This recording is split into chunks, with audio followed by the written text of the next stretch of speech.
Welcome students. Applications of derivative exercise 2.4 आपण question number 6 पर्यंत पाहिलेला होता. आता त्याच्या पुढचा पार्ट पाहणार आहे. क्वेश्चन नंबर 7 काय म्हणले बघा.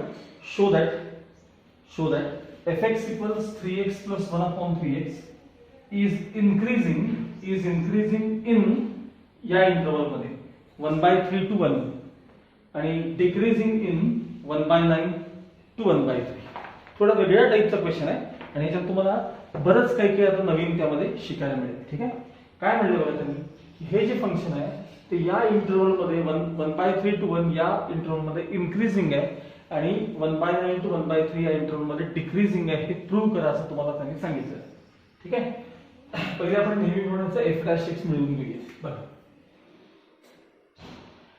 फंक्शन घेऊन घ्यायचं differentiating with respect to x f' equals 3 into bracket x चा डेरिव्हेटिव्ह 1 प्लस 1/3 कोएफिशिएंट आणि 1 upon x चा derivative minus 1 upon x square. म्हणजे थोडक्यात तुम्हाला f' काय म्हणाले, f' तर 3 मायनस प्लस इंटू मायनस आहे ना, plus into minus 3 minus 1 upon 3x square. हे झालं तुमचं f'. आता या इंटरवल मध्ये म्हणजे x करता जेव्हा आपण 1/3 to 1 या व्हॅल्यूज घेईल त्या दरम्यान तुमचं फंक्शन इन्क्रीजिंग आहे म्हणजेच f' पॉझिटिव्ह आहे हे तुम्हाला दाखवायचं आहे. आणि कसं तयार करायचं असतं आता नीट लक्षात आहे. बघा, when x belongs to त्या इंटरवल मध्ये जेव्हा असेल 1/3 to 1 याचा अर्थ काय आहे, x 1/3 to 1 च्या दरम्यान आहे म्हणजे काय, that is 1/3 less than x less than 1. हे आधी पहिले कळलं पाहिजे. 1/3 लेस दॅन x लेस दॅन 1. आता तुमच्या f' कडे बघा, f' कडे त्यामध्ये पहिली गोष्ट x चा स्क्वेअर आहे. पहिली गोष्ट x चा काय सांगा, स्क्वेअर आहे. मग त्याला कोएफिशिएंट आहे, मग त्याचा रेसिप्रोकल आहे. कसं ह्याच्याकडे लक्ष देत मी काय काय करतो तेवढं बघा, ऑब्झर्व करा. बघा, आता इथं स्क्वेअरिंग करून घ्यायचं, आपल्याला स्क्वेअर करायचं. मग स्क्वेअर केल्यावर इनइक्वालिटी मध्ये काही फरक पडत नाही. therefore 1/9 less than x square less than 1. 1 चा square 1. 1/9 less than x square less than 1. आता आपल्याला 3x स्क्वेअर ची टर्म पाहिजे. मल्टिप्लाइंग थ्रूआउट बाय 3 असं म्हणायचं. Multiplying throughout by 3. आता 3 पॉझिटिव्ह आहेत का निगेटिव्ह आहेत, तर पॉझिटिव्ह आहे, त्यामुळे नो चेंज इन साइन. बघा, जे मी आपण एक्स्ट्रा करतो ते मी रेड पेन लिहितो प्रत्येक वेळेला. ठीक आहे.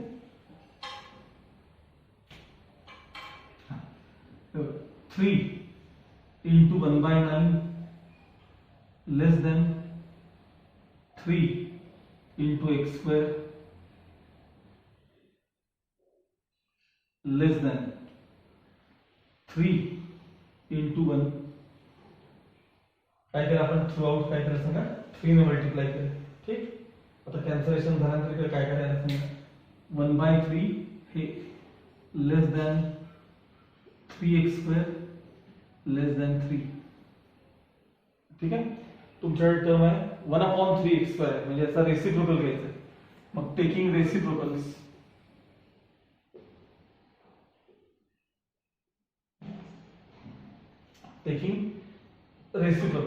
आता ही स्टेप खूप महत्वाची आहे, नीट आहे का. रेसिप्रोकल घेतल्यानंतर सगळ्यांचं रेसिप्रोकल घ्यायचं. सांगा याचा रेसिप्रोकल किती, 3/1 किंवा नुसतं 3. साइन बघा मी काय करतोय, इथे लेस दॅन आहे, मी ग्रेटर दॅन घेतलंय. 1 upon 3x स्क्वेअर याचा रेसिप्रोकल ग्रेटर दॅन 1 upon 3 चा रेसिप्रोकल. रेसिप्रोकल घेतल्यानंतर रिलेशन का चेंज होतो. एक्झाम्पल मला सांगा 2 आणि 3 मध्ये कोण मोठं आहे सांगा, अर्थात 3 मोठे. पण रेसिप्रोकल घेतला 1/2 आणि 1/3 तर यामध्ये 1/2 मोठे. याचा रेसिप्रोकल घेतला तर 1/2 आणि 1/3 यामध्ये 1/2 मोठी आहेत, कारण 1/2 म्हणजे 0.5 आणि 1/3 म्हणजे 0.3333 समथिंग. आणि 0.5 म्हणजे 0.50 आहे आणि 0.33 आहे किंवा 0.3 आहे, जे काय असेल कोण मोठा आहे सांगा, हाफ मोठे. रेसिप्रोकल घेतल्यावर ऑर्डर रिलेशन चेंज होतो, लक्षात ठेवा. आता आपल्याला -1/3x² पाहिजे. ही f'(x) तयारच करायचं मला, तर f'(x) फंक्शन त्याच्यात तयार करायचं. मग -1 ही टर्म यायला पाहिजे, म्हणून multiplying through out by -1.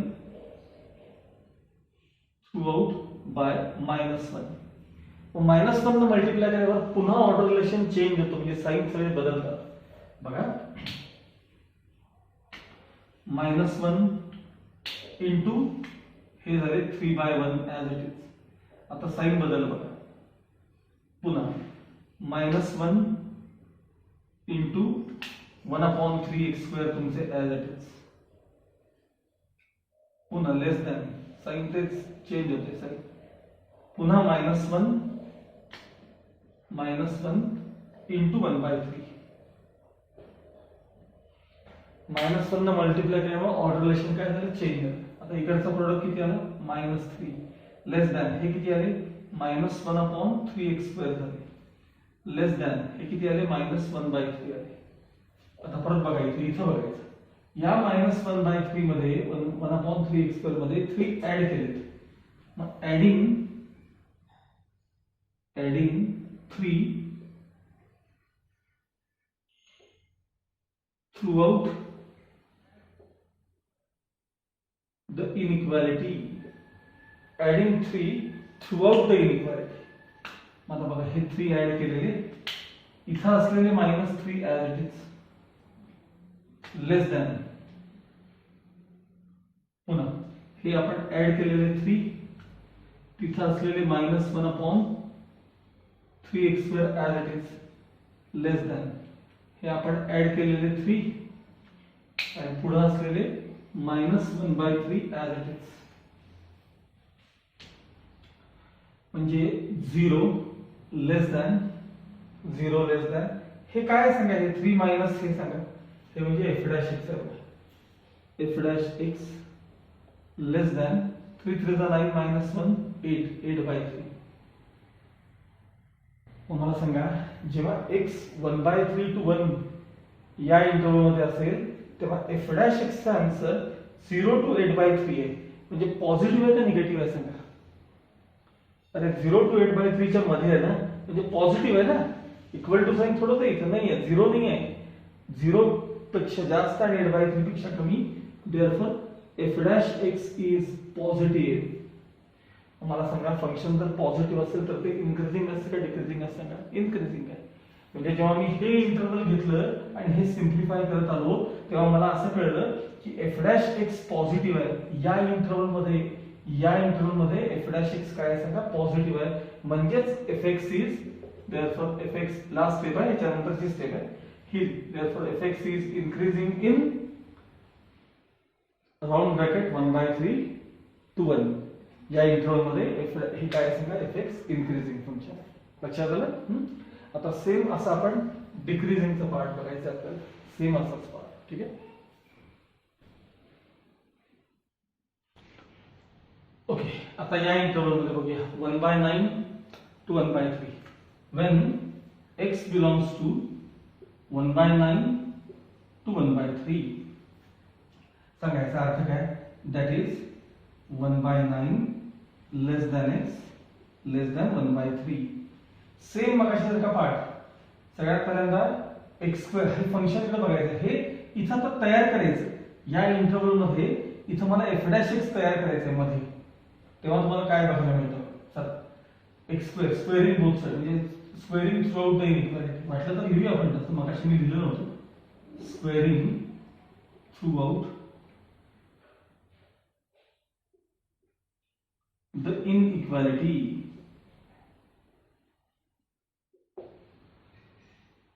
1/81 less than x² less than 1/9. आता x² ला कोएफिशिएंट 3 पाहिजे. Multiplying through out by 3. 3 positive आहे का निगेटिव्ह आहे, पॉझिटिव्ह आहे, त्यामुळे नो चेंज इन साइन. बरं, 3 into 1/81 less than 3 into x square less than 3 into 1/9. ठीक आहे, हे कॅन्सल होऊन 1/27 येते. 1/27 less than 3x square less than 1/3. आता आपल्याला 1/3x स्क्वेअर पाहिजे, म्हणजे रेसिप्रोकल घ्यायचे. Taking reciprocals.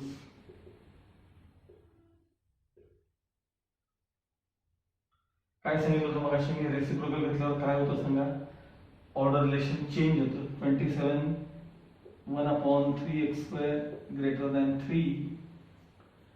आता त्या 1/3x स्क्वेअरला मायनस साइन पाहिजे. Multiplying through out by -1. -1 ला मल्टिप्लाय केल्यामुळे सगळे साइन काय होणार सांगा? चेंज होणार आहे. म्हणजे हे -1 इंटू 27. हे साइन बदललं. पुन्हा -1 into 1/3x square less than -1 into 3. हे सगळे साइन बदलले. आता इथं झाले -27 less than -1/3x square less than -3. आता या टर्मच्या मागे पॉझिटिव्ह 3 आहेत. मग ऍडिंग 3 थ्रूआउट द इनइक्वालिटी.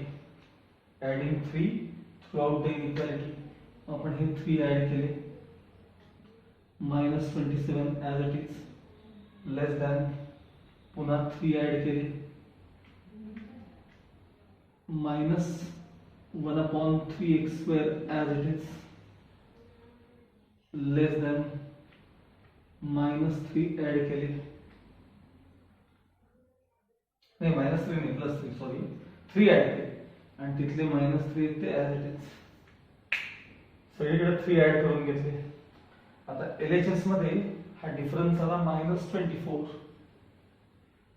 आता हे तुम्ही नीट ऑब्झर्व करा. हे तुमचं f' नाही बघा. f' -24 लेस दॅन f' लेस दॅन -3 + 3 0 झाले. मला सांगा f' -24 to 0 यांच्या मध्ये आहे, म्हणजे f' निगेटिव्ह आहे का पॉझिटिव्ह आहे सांगा? -24 आणि 0 च्या मध्ये आहे. ते इक्वल टू साइन पण नाही आहे. इक्वल टू साइन असतं तर 0 पण असतं. ते यांच्या मध्ये आहे, म्हणजे निगेटिव्ह आहे का पॉझिटिव्ह आहे सांगा? निगेटिव्ह आहे. therefore f' is negative less than 0. कधी? जेव्हा x तुमचं या इंटरवल मध्ये असेल तेव्हा. म्हणजे या इंटरवल मध्ये x असताना हे फंक्शन काय तुमचं डिक्रीजिंग आहे. ह्याच्या पुढची स्टेप therefore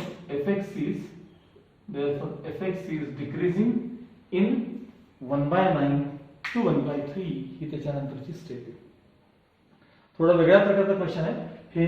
असं f' त्या इंटरवल मध्ये असं f' तयार करायचं. आता खरं तर हा टाईप तुम्हाला 11वी फंक्शन मध्ये मी शिकवलाय. 11वी फंक्शन नावाचा प्रकार आहे ना, त्याच्यात मी तुम्हाला हे शिकवलेलं आहे, पण तुम्ही विसरलेले असता, लक्षात येत नाही. त्यामुळे हा टाईप एकदा पुन्हा बघून ठेवा. ओके.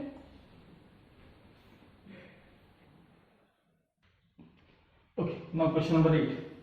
काय म्हणलं? Show that fx equals x minus cos x is increasing for all x असं म्हटलेलं आहे. म्हणजे for any real value of x असा अर्थ असतो. For any real value of x this function is always increasing. हे तुम्हाला प्रूव्ह करायचं.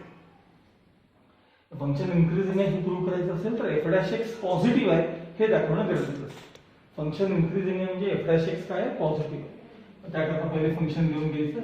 Differentiating with respect to x. f' equals x चा derivative 1 minus sine as it is, cos चा derivative minus sine, म्हणून ते 1 + sin x झाले. आता ही जी term आहे ना, ही टर्म f' कायम पॉझिटिव्ह आहे हे तुम्हाला प्रूव्ह करायचं आहे. अगदी सोपं आहे बघा. For any real value of x, for any real value of x, मला सांगा साइन एक्सची व्हॅल्यू कायम -1 प्लस 1 च्या दरम्यान असते की सांगा.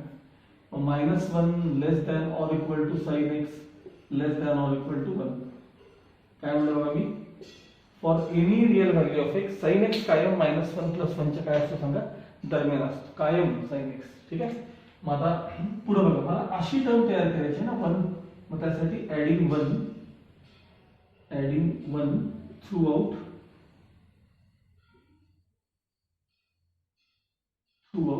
The inequality, adding 1 throughout the inequality. बघा आपण 1 ऍड करणार आहोत प्रत्येक वेळेला.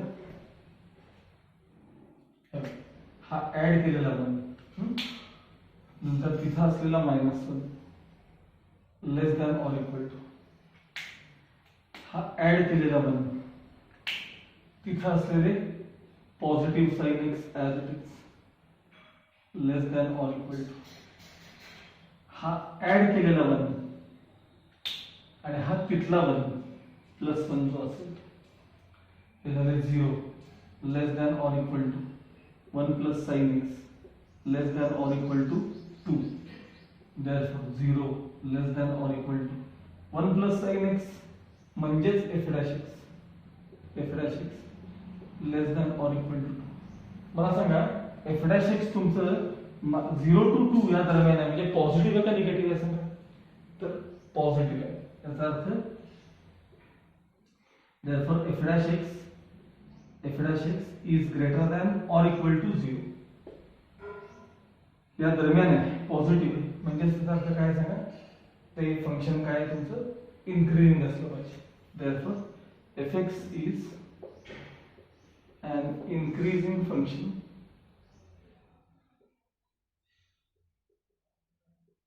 for all x which belong to R. For all x which belong to R. या दरम्यान तुमचे f dash x कायम काय असणार आहे, पॉझिटिव्ह आहे, म्हणजेच फंक्शन इन्क्रीजिंग आहे.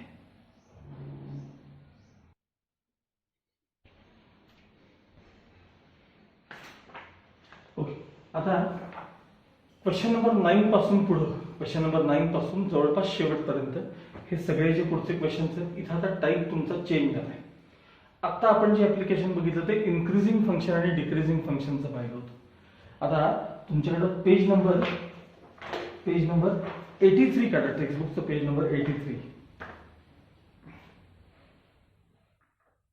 मिळालं सगळ्यांना. पेज नंबर 83 तिथं वरती मॅक्सिमा आणि मिनिमा असं एक हेडिंग आहे बघा, 2.4.2 असं आहे बघा. मॅक्सिमा अँड मिनिमा असं पुढचं ऍप्लिकेशन आहे, मॅक्सिमा अँड मिनिमा. आणि त्याची इथं थिअरी दिली आहे तुम्हाला, बरीचशी थिअरी दिलेली आहे. आणि पुढं नेक्स्ट पेजवरती ते सगळे एक्झाम्पल्स आहेत. ठीक आहे, नेक्स्ट पेजवरती एक्झाम्पल आहे. तर हे काय प्रकार आहे मॅक्सिमा आणि मिनिमा म्हणजे काय, तर ऐका, लक्ष द्या. तुम्ही एखाद्या फंक्शनचा ज्यावेळी ग्राफ काढता, जेव्हा ग्राफ काढता तेव्हा त्या ग्राफला काही अप्स अँड डाऊन्स काही असू शकते. बघा हे अशा प्रकारचं एखादं फंक्शन आहे आणि ही तुमची कोऑर्डिनेट सिस्टीम आहे असं समजा. बघा ही कोऑर्डिनेट सिस्टीम आहे आणि तुमचा हे एक्स ऍक्सिस आहे, इकडे वाय ऍक्सिस दाखवला आहे. तर या ग्राफवरती तुम्हाला, या ग्राफवरती हे y इक्वल्स fx या फंक्शनचा मी ग्राफ काढलाय. y इक्वल्स fx हे फंक्शन आहे, ह्याचा आपण ग्राफ काढलाय.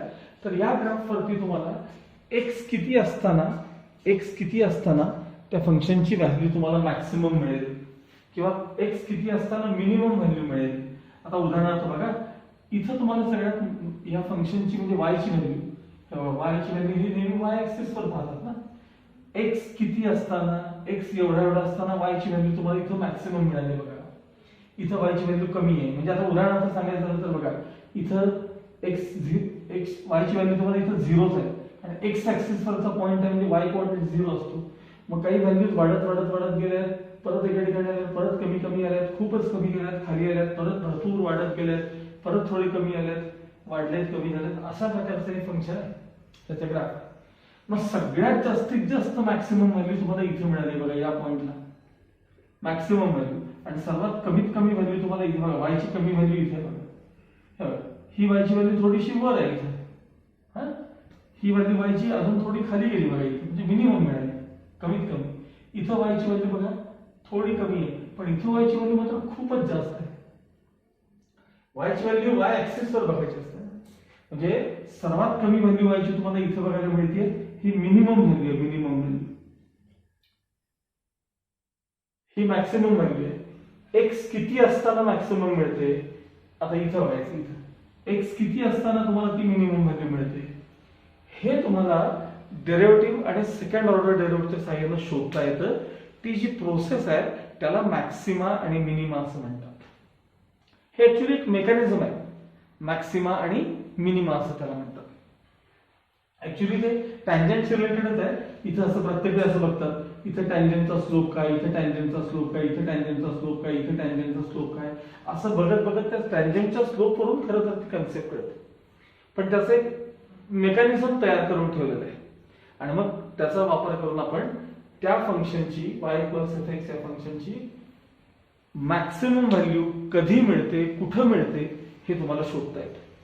मॅक्सिमम व्हॅल्यूलाच मॅक्सिमा असं म्हणतात, मिनिमम व्हॅल्यूलाच मिनिमा असं म्हणतात. मग त्याची एक प्रोसिजर आहे की आधी मी सांगेल तशी माझ्यासोबत तुम्ही लिहून घ्यायची आणि पुढचा प्रॉब्लेम सुरू होण्यापूर्वी ते किमान 10 वेळा ती प्रोसेस वाचायची, ती प्रोसेस पाठ करायची आहे तुम्हाला. ती अगदी सोपी आहे, पण ती प्रोसेस तुम्हाला पाठ करायची आणि मग ती प्रोसेस पाठ झाली की आपल्याला प्रॉब्लेम सगळ्यांना सॉल्व्ह करता येतात. ठीक आहे. आता तुमचे इथपर्यंत ज्यावेळी ते क्वेश्चन सॉल्व्ह करून होतील, माझ्या मते 8 पर्यंत आपण केलेले होतं, तर 9वा क्वेश्चन सोडवण्यापूर्वी हे वहीत सगळं लिहून ठेवायचं. शक्य झालं तर रेड पेन मध्ये. ठीक आहे. असं हेडिंग लिहायचं आणि माझ्या सोबत गेलं तरी आता हरकत नाही. Procedure PROCEDUR, procedure of finding maxima and minima. Procedure of finding maxima and minima असं हेडिंग द्या सगळे. Procedure of finding maxima and minima असं 1 बाय 1 स्टेप्स लिहायच्या. आता नुसताच लिहून घ्यायचं आणि 4-5 वेळा ते नुसतं वाचून ठेवा. मी ज्यावेळी प्रॉब्लेम सोडवून देईल तेव्हा तुम्हाला ते नक्की कळेल. Let y = f(x) be any given function.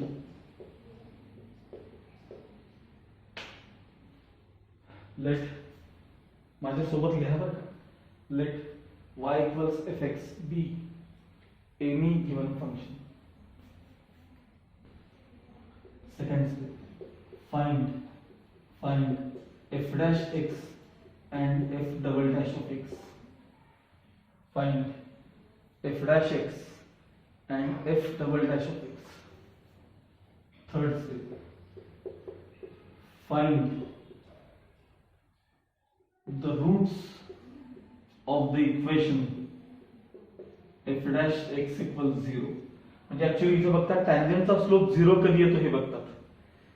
या स्टेपला find the roots of the equation f'(x) कारण तिथे टँजंटचा स्लोप 0 होऊन जातो. या f'(x) 0 असताना find the roots of the equation f'(x) = 0. Fourth step, if x = c म्हणजे कॉन्स्टंट आहे ना, नंबर असतो. If x = c is one of the roots of the equation f'(x) = 0 म्हणजे वरचं equation.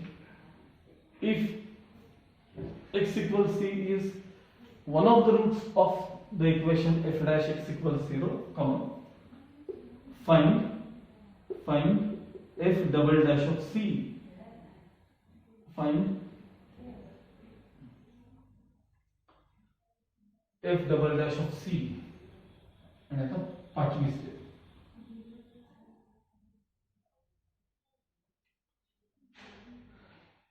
if f' of c is positive म्हणजे greater than 0, if f' of c is positive, then the function has शब्द नीट लक्षात ठेवा. then the function has minima, MINIMA, function has minima at x equals c, then the function has minima at x equals c. ह्याच्याच बरोबर खाली द्यायचं if f double dash of c is less than 0 म्हणजे negative, if f double dash of c is less than 0 which is negative, then the function has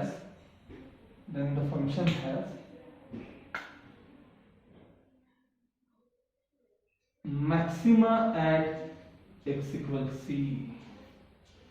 When the function has maxima at x equals c.